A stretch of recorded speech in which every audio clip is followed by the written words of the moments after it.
Hello everyone, I'm Mr. Noble. I'm assistant head teacher and computer science teacher at the Reach Free School.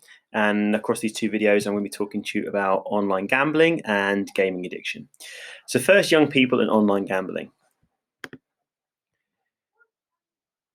What we do is explain to the students in assembly and as part of our Each Time program about what gambling is. And most of them say, oh, we're not gambling. It's absolutely fine. It's when there's a sporting event on, you put on money and sometimes you might win and then sometimes you might lose. And if you lose loads, you can get, it can be really sad and some people are addicted to it.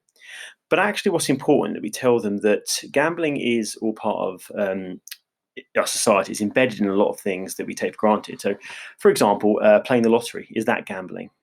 Buying a scratch card, that's gambling. You're giving money to try and win a reward. Playing poker for money with your friends, is that gambling? Well, it is. And how about paying for items on a computer game? Well, in essence, that's a bit of gambling as well. What you're doing, you're giving some money to a company in the hope or the risk that will make you a better player or give you a better experience. So gambling is also a little bit linked to online gaming as well. If you look at some of the trends in the UK with young people and gambling, there is increased concern in the UK that more and more young people are gambling. And part of the reasons for this is that it's becoming easier for people to lie about their age online. Whilst companies try to put things in place to ensure that people are 18, and some companies do that well, there are also a lot of companies that don't have quite as stringent checks on it. And it is easy for, relatively easy for a young person under 18 to sign up for a gambling website. What we do with our students as part of this program is we explain to them, and I'll explain to you about the house always wins, and that if one person places one bet, then that might win, and they might win some money, or they might lose.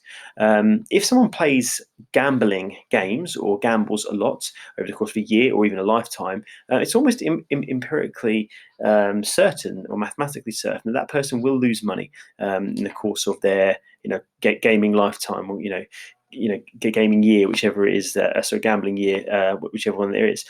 And we show, it's important we show the students as well that Paddy Power last year made 1.8 billion pounds turnover, and that money is mostly coming from people putting on bets, and for the majority of that, people are losing bets, and that's the vast sums of money that these companies are making off people.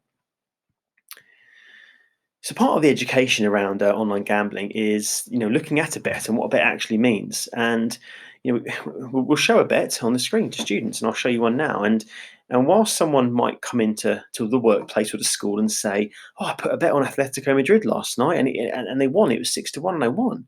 And everyone goes, "Wow, that's great! Oh, wow, look at that person who's gambling, who's having a good time with it." What you don't see is the majority of people that lose out on the bet, and that's why the bookies are and gambling companies are very careful with the odds that they put on, and very, very clever people are in charge of working out these odds mathematically to ensure that whilst, yes, they will give out some money, they still make a profit, and they give out only just enough to keep people coming back for more. There's lots of adverts online that your young person or child at home might see about risk-free gambling. There's one, risk-free £10 bet. So they give you £10 to start betting.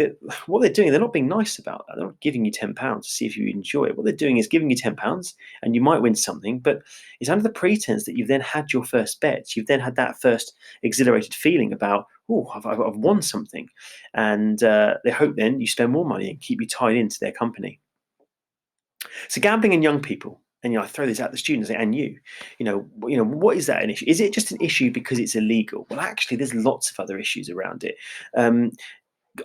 Gambling addiction is linked to depression and stress and family conflict, and of course bankruptcy and financial problems and borrowing and worrying, and making relationships with people that you shouldn't make relationships with. So whilst it is illegal and a young person under 18 putting on bets is against the law, there are other issues that we need to worry about.